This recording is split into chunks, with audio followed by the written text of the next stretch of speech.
안녕하세요. 서울 성모병원TV 명의를 만나다 김경란입니다. 최근 몇 년 사이 우리나라 당뇨 인구가 가파르게 증가하고 있습니다. 당뇨를 앓고 있는 사람은 600만 명, 또 당뇨 전 단계인 사람은 무려 1,500만 명으로 확인이 됐는데요. 자, 오늘은 당뇨병 명의 서울 성모병원 내분비내과 조재형 교수님과 함께 당뇨병에 관해 자세히 알아보겠습니다. 네, 교수님 안녕하세요. 안녕하세요. 네, 조정입니다. 정말 걱정입니다. 네.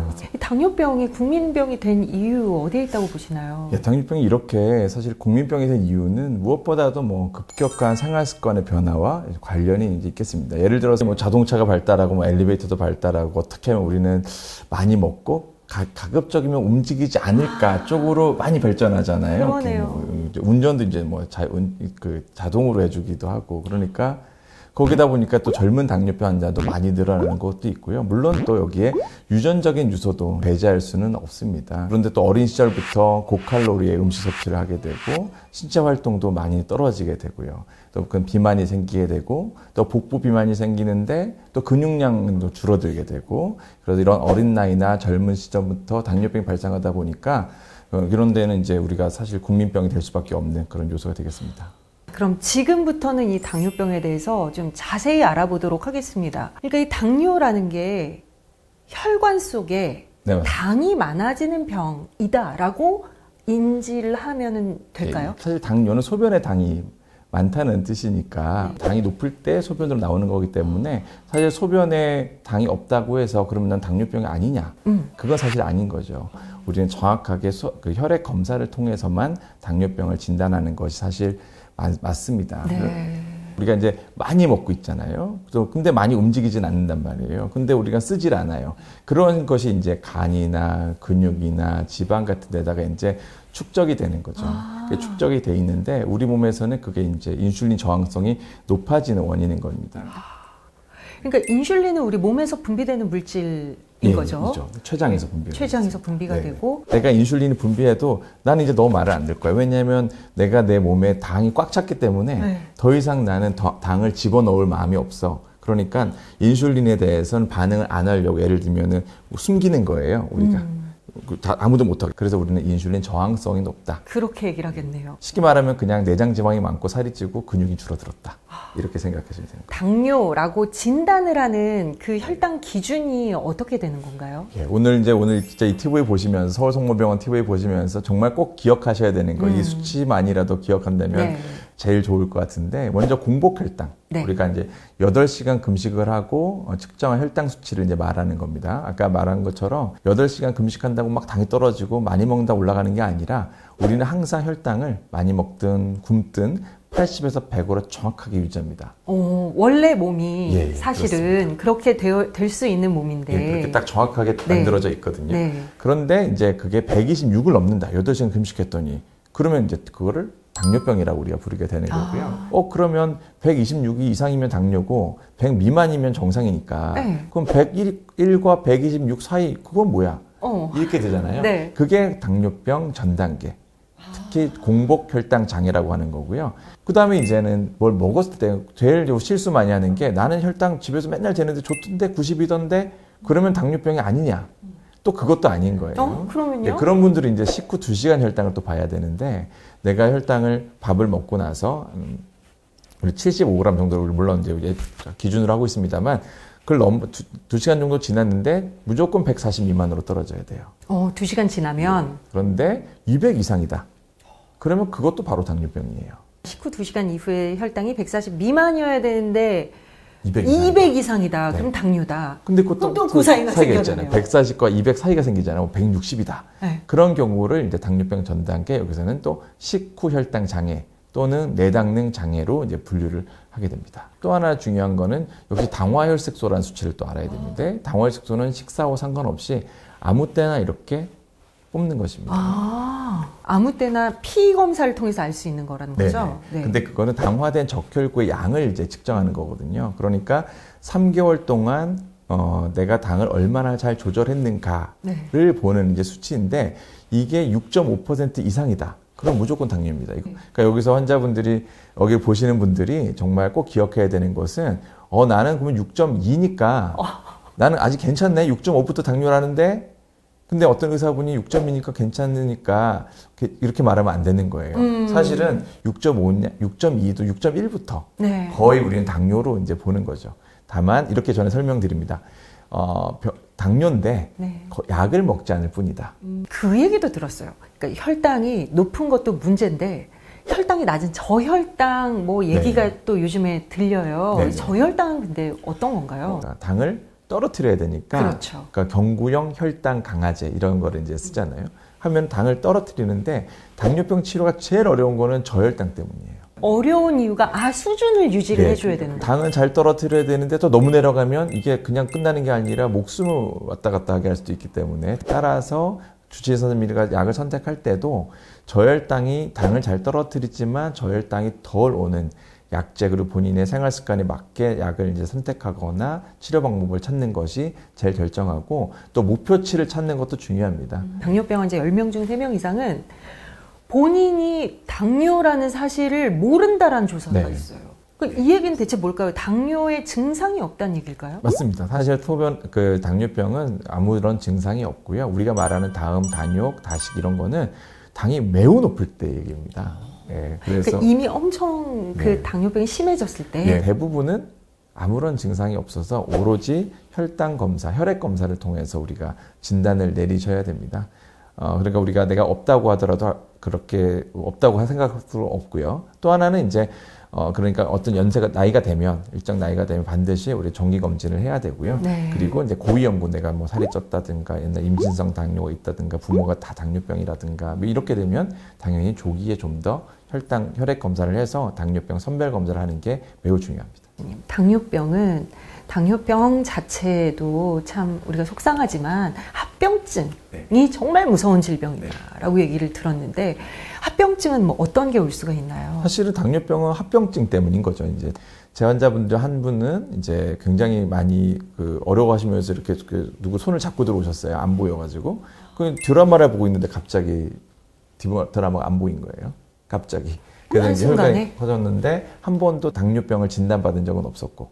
그런데 봤더니 이제 당뇨가 엄청 심하고 콩팥 기능도 많이 좀 떨어져 있고 물론 수술을 해서 눈에 잘 보여지게 됐지만 그만큼 당뇨병은 합병증이 생기는데 이제 그 중에 이제 합병증을 분류를 해 본다면 일단은 급성 합병증 있지 않습니까? 고혈당 자체가 갖고 오는 합병증. 그거는 이제 당장 사람이 죽고 사는 문제, 탈수가 너무 심해져 갖고 그렇죠. 산성화가 돼서 사람이 사망할 수도 있는데 그건 이제 급성 합병증이고요. 대부분 우리가 걱정하는 거는 이제 만성 합병증인데 이제 미세혈관 합병증이냐 대혈관 합병증 이렇게 나눕니다. 미세혈관 합병증은 잘 아시는 것처럼 눈 망막이 나빠지거나 당뇨병성 망막증 또는 콩팥이 나빠지는 당뇨병성 신증 또는 신경이 좀 안 좋아지는 당뇨병성 신경병증 이런 게 나오죠. 그 다음에 이제 또 하나는 우리가 대혈관 합병증인데 당뇨병 환자분들을 사망에 이르게 하는 가장 이제 원인은 대혈관 합병증입니다. 눈이 나빠지거나 이거 투석을 해야 되는 것은 굉장히 삶의 질을 떨어뜨리고 힘들죠. 대신에 이제 직접 사망에 이르게 하는 것은 대혈관 합병증인데 잘 아시는 것처럼 심근경색. 뇌졸중 이런 게 생기기도 하고요. 다리로 가는 혈관이 안 좋아서 말초혈관병증 등이 생기기도 하고요. 요즘은 이제 심부전, 심장 기능 자체가 떨어지는 심부전에 대한 관심도 굉장히 높아지는데 이런 거를 다 같이 하려면 당뇨병은 혈당만 높은 질환이 아니고요. 고혈압도 많이 동반되고 고지혈증도 많이 동반되어 있는데 이런 것들을 다 관리를 해야 결국에는 대혈관 합병증도 잘 막을 수 있는데 사장님께 여쭤보면은 그러면은 당도 잘 조절해야 되고 목표로 혈압도 잘 조절해야 되고 우리 고지혈증 콜레스테롤이라고 부르는 저밀도 콜레스테롤을 잘 조절해야 되는데 이 세 가지를 다 동시에 잘 목표치에 도달하는 사람이 10명 중에 몇 명쯤 있을까요? 혹시 10명 중 한 서너 명? 그럼 얼마나 좋겠어요. 9.9%입니다. 네? 10% 미만 10명 중에 1명이죠. 9.9%. 엄청 어렵죠. 당뇨를 이제 확진을 받으면 이제 당뇨병 환자라고 분류가 된다면 그 후에 치료는 어떤 식으로 이루어지나요? 네, 사실 당뇨병의 치료는 진짜 엄청나게 광범위일 겁니다. 사실은 식생활 습관 개선을 잘하는 것부터 네. 약제를 사용하고 인슐린을 쓰고 이렇게 하는데 뭐 식생활 습관 개선을 하는 방법도 너무나 광범위하죠. 어떠한 방법을 쓰든 간에 내가 목표하는 혈당치에 얼마나 도달해 있는가가 제일 중요합니다. 언제가 나빠지면 또 하고 나빠지면 또 하고 이러는 게 아니라 네. 조금이라도 안 되면 빠르게 약을 쓰거나 해서 당을 잘 떨어뜨려 놓고 목표치까지 잘 도달하고 네. 그리고 유지하는 게 중요한데 안 되면 또 그 다음 방법을 가는 거야지 하다가 나빠지고 나서 그때 하고 또 나빠지고 하면 이렇게 하는 게 좋지 않기 때문에 당뇨병 치료에 있어서는 주치의랑 상의를 해서 나한테 맞는 치료를 정하고 그걸 잘 유지하는 게 사실 굉장히 중요할 수 있겠습니다. 그러니까 뜨문뜨문해서 안 되고 꾸준히 해야 되네요. 네. 또 하나는 조기에 잘하는 게 제일 중요합니다. 내가 당뇨병 생겼다 하더라도 지금 체중을 1kg 빼느냐 내년에 1kg 빼느냐는 완전히 다른 거입니다. 그건 나는 전혀 못 느끼지만 네. 인슐린을 분비하는 췌장 세포 입장에서는 훨씬 더 빨리 소멸되기 때문에 부담을 많이 느끼니까 빨리 혈당을 떨어뜨리고 체중 감소를 빨리 시키는 게 당뇨병을 앞으로 30년, 40년을 잘 관리하는 데 매우 중요합니다. 그래도 안 되면 빨리 약을 써야지 나는 약을 끝까지 안 먹을 거야 해갖고 계속 늦추면 몸 안에서는 당이 높게 느끼고 있기 때문에 인슐린을 더 많이 분비하려고 하고 그러면 내 세포에 남아있는 세포를 더 빨리 쓰게 됩니다. 그런 얘기 들었었어요. 고혈압 약이랑 뭐 당뇨병 약은 최대한 미룰수록 뭐 좋다. 절대 아닌 얘기네요. 네, 절대 아닙니다. 근데 이제 교수님 이거는 정말 많은 분들이 궁금해하셔서 한번 여쭤보는 건데요. 그 인슐린 치료를 하잖아요. 네. 인슐린 주사를 놓는다라는 말 하는데 인슐린은 한 번 맞기 시작하면은 계속 평생 맞아야 한다라는 얘기가 있던데 이 말이 맞는 말인가요? 주사라는 게 사실 쉽지가 않은 거는 있지만 사실은 그렇다고 한 번 맞으면 평생 맞아야 하느냐 네. 절대로 그렇지 않습니다. 일단은 첫 번째는 혈당이 너무 높아요. 지금 당장 아까 말한 합병증 왔을 때는 그때는 인슐린을 안 맞으면 사망하죠. 그렇죠. 그러니까 반드시 인슐린을 써야 되고요. 떨어뜨리고 그리고 나서 좋아지고 나면 다시 이제 약으로 바꿀 수도 있고요. 인슐린이 무슨 이렇게 한 번 쓰면 거기 막 중독이 돼가지고 어쩔 수 없이 그 약을 계속 쓰는 게 아니다. 우리가 대신에 인슐린이 이렇게 소멸되기 전에 빨리 체중을 줄이고 해서 하는 게 당을 빨리 조절하는 게 매우 중요한데 어쩔 수 없이 인슐린 당뇨가 너무 오래되거나 해서 인슐린 없는 분들은 인슐린을 또 계속 지속적으로 잘 사용하는 게 중요하겠습니다. 얘기 듣다 보니까 그래도 이렇게 인슐린 치료라도 받을 수 있는 시대가 됐다는 게 너무 다행인 거예요. 네. 당뇨가 있으신 분들은 항상 내가 당이 있는데 이걸 먹어도 될까? 먹으면 안 될까? 이거 고민을 많이 하시더라고요. 뭘 어떻게 먹어야 할까요? 뭘 안 먹어야죠, 지금부터. 이게 너무 슬픈 얘기잖아요. 너무 많이 먹었기 때문에 우리는 이제부터 나는 뭘 안 먹을까? 그리고 어떻게 하면 소량을 먹되 골고루 먹을까? 그리고 더 중요한 거는 안 먹어도 되는데 먹는 거가 뭘까? 안 먹어도 되는 거 진짜 많거든요. 저도 물론 그런 거 많이 먹지만 그런 것들을 어떻게 하면 가급적이면 안 먹어 볼 수 있을까? 그러니까 뭘 먹으면 좋을까요가 아니라 지금부터 난 뭘 먹지 않을까? 를 고민하시면 냉면을 먹어도 물냉면을 먹을 거냐 비빔냉면을 먹을 거냐 그것도 차이가 많고요. 그거는 뭐예요? 비빔냉면의 그 양념에 엄청나게 많은 그 칼로리도 없습니다. 그리고 우리는 고기를 1인분 먹었다고 생각하지만 네. 본인 진짜 1인분 먹었다고 생각하거든요. 1인분 먹으면 아니죠. 1인분 먹은 거잖아요. 우리는 분명히 냉면도 시켜 먹었을 거고 거기에 우리가 그 다른 음식들이 많잖아요. 그 파절이 같은 거에도 설탕 같은 거 뿌리기 때문에 파절이도 80칼로리가 되고요. 맞습니다. 된장찌개 밥에다가 파절이도 음식 맞아요. 굉장히 많이 먹습니다. 그래서 우리가 그거를 다 합치면 거의 한 2,500칼로리를 먹게 되고요. 우리는 고기를 1인분 먹었다고만 자꾸 생각하게 되고 그런 경우가 너무 많죠. 그래서 우리가 이런 거 해보면 식사 일지를 적어보세요 하면은 네. 사실 굉장히 많이 적는데 또 하나 이게 도움이 되실지 모르겠는데 시청자분들께 본인이 되게 적게 먹는다고 생각하는 경우는 대부분 다 많이 먹고 있는 거고요. 되게 자기 위안을 그렇게 삼 저도 그렇습니다. 근데 사실은 심하게 적게 먹는다는 느낌이 들잖아요. 네. 그게 정량을 먹을 경우가 많습니다. 정량 먹기는 굉장히 어렵습니다. 식이 관리에 대해서 지금 얘기를 잘 해주셨는데 그 당뇨 관리에서 운동도 지금 계속 말씀을 해주고 계세요. 그럼 생활 습관 개선도 굉장히 중요할 것 같아요. 운동도 매우 중요하고요. 사실은 운동을 언제 해야 되느냐? 그러면은 밥을 먹고 나서 30분이나 1시간 정도 후에 하는 게 좋고요. 네. 4, 50분 정도 쭉 걷는 거 많이 권해드리고 있고요. 식전에 운동하는 거는 별로 좋지 않습니다. 운동은 굉장히 중요하고 규칙적으로 하는 게 중요하고 근력 운동을 겸하는 거, 뭐 계단을 걸어 올라간다든가 네. 수영을 한다든가 그런 근력 운동도 매우 중요하고요. 그 다음에 또 이제 안 해도 되는 거, 술을 많이 먹으면 안 되지만 뭐 술을 먹지 말라는 건 아니지만 한 2잔 정도. 2잔? 하루에? 아니요. 일주일에 1, 2회 정도만. 네.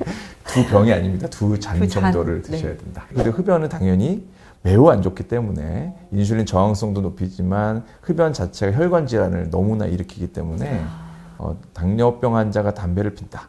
그거는 끊으셔야 돼요. 그거는 다시 돌이킬 수 없기 때문에. 교수님께서는 이런 식으로 이제 당뇨병에 관해서 우리 당뇨병 환자들에게 교육도 꾸준히 진행을 해오셨고 최근에 지금 말씀하신 거의 일환일까요? 디지털 헬스케어 어플리케이션도 개발을 하셨더라고요. 네네. 우리가 당뇨병이 생활습관병이라고 말을 하지만 그 짧은 시간에 그 환자의 생활습관을 파악해서 거기에 맞게 관리하고 교육한다는 거는 너무 어렵잖아요. 그렇죠. 대신에 그런 기술들이 많이 발달하고 있으니까 그런 기술을 활용해서 환자에 맞춤한 교육을 하고 관리를 할 수 있는 그런 방법이 필요하지 않을까 생각했고요. 그래서 오랜 기간 동안 그런 시스템을 만들었고 이제 많은 선생님들한테 조금씩 이제 좀 권고를 해드리고 있습니다. 그럼 끝으로 우리 당뇨병 환자들에게 한 말씀 부탁드릴게요. 많은 말씀 드리긴 했는데 사실은 너무 먹지 마라, 많이 움직여야 된다, 좀 우울한 얘기일 수도 있습니다. 사실은.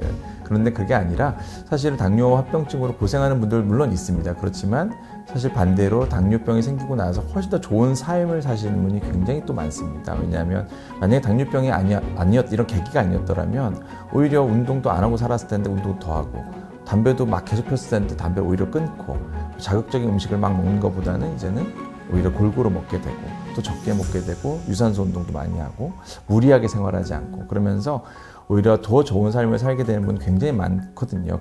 훨씬 더 이제부터 내가 더 건강한 삶을 살게 되었구나, 올바른 삶을 살게 되었구나, 생활하게 되었구나라고 생각하시면서 열심히 해나가시면 될 것 같습니다. 정말 와닿는 말씀입니다. 오늘 함께해 주셔서 고맙습니다. 네, 감사합니다. 네, 감사합니다. 오늘 교수님 말씀 듣고 보니까 당뇨병 관리가 마치 마라톤 같다라는 생각을 해보게 됐습니다. 페이스를 좀 일정하게 꾸준히 유지하면서 지치지 않고 그 레이스를 쭉 걸어 나가시면 결국은 그 인생 정말 꾸준하게 아름다울 수 있겠구나라는 생각이 듭니다. 자, 명의를 만나다 저는 다음 시간에 다시 돌아오겠습니다. 시청해주신 여러분 고맙습니다.